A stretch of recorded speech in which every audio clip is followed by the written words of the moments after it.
not be available, there was going to be a press conference, I guess, anyway. We didn't have to prepare for it to be a press conference. It's an extension of the contract that I'm extremely proud to be able to do, to allow Mitch Barnhart to be here through 8 more years, which is what he desired.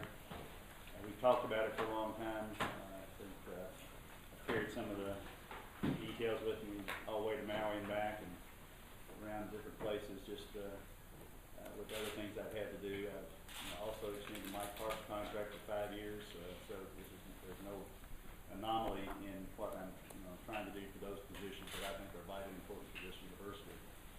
I'm glad Connie is here. I'll tell you, all the people I've hired in my life, and I've had quite a few, gentlemen to my right is one I'm most proud of because of the fact that he stayed in a time when it was difficult.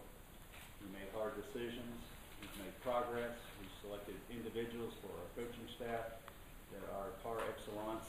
He's got us in competitive positions in sports we were never competitive in before.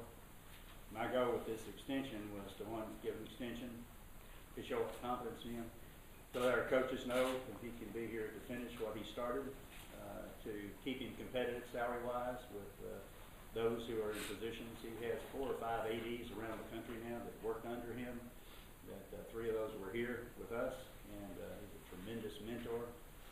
But I've had to work closely with him on numerous occasions because of different issues that come up. He is always on top of whatever the issues are, and always recommends the right decision.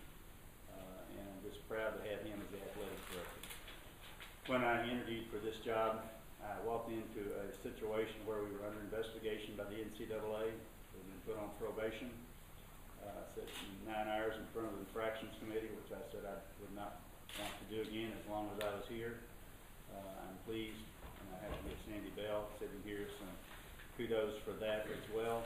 We are running a very clean, extremely competitive program, and I think people have begun to see, finally, the value of having a professional athletic director, and his contribution to our young people goes way beyond the profession. When he and I got hammered a few years ago, I probably should have prepared remarks, but I probably wandered around. When we got hammered for something that he was supposed to tell me that happened 25 years ago with Rich Brooks, and the newspaper made it look like World War III had broken out on New Year's Day, I got a call from a female student athlete at Maxwell Place. She wasn't expecting me to answer. She thought she'd get voicemail. But she said, Dr. Todd, I know you're getting pressure to do something with Mr. Barnhart, but please don't. But he's the only athletic director that we recall around here who knows all of us, who comes to all of our events.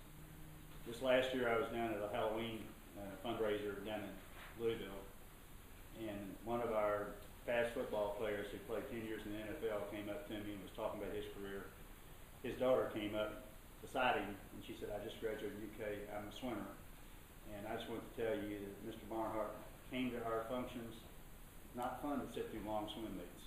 We're not the best in the world, but she said he came to our swim meets, and I remember a time we were down in, and these are things that make a difference for me, big difference for me. I mean, you've got coaches that run around and probably don't know the grade point average of their players, don't know their names, don't even know what sport they're in, they know they've seen them somewhere. That's not the case with this gentleman that I'm sitting here with right now. But he called me, we were down in Desmond. Everybody wants to go for a little hoopla every year. He calls me late one night and said, I found a flight so I can go, I think it was to Minnesota, to help Thomas Morgan, one of our cross-country runners, prepare for his cross-country run. So you got the athletic director in a tent, in the cold, in Minnesota, that nobody knows about, helping him get ready for the event. Somebody knows that, I guess. That's the kind of person we want at this university. I want him as long as he wants to stay here.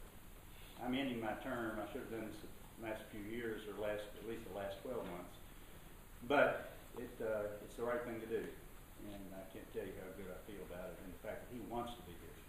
I was in Maui this year, and a lot of people came up to me when the Kansas deal came up.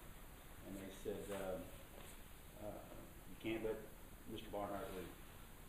And I said, gee, that's different than my first days when it was fired me. controversy about increases in the pay. It's a different marketplace. I'm so proud of our athletic program. People will sit here and tell you that other programs put a lot more money back into their athletic fund, and they need to get their facts straight.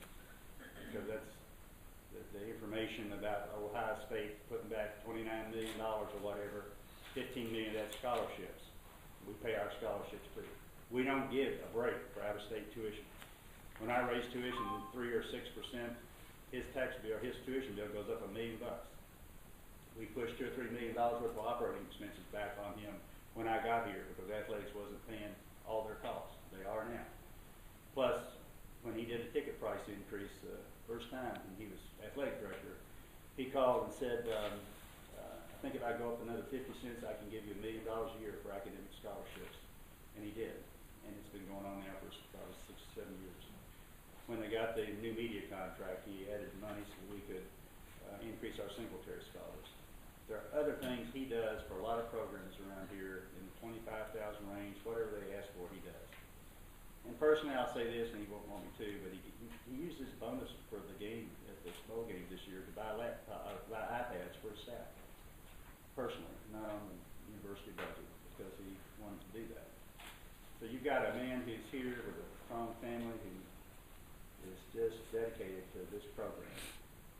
And I am thrilled to death that he's here. I'm thrilled that he came to me when I was looking for an athletic director at a time when we needed someone to come in and change the culture of this program. And he was the man who did that. And so, Mitch, you want to say some things? We'll have a few questions, but thank you.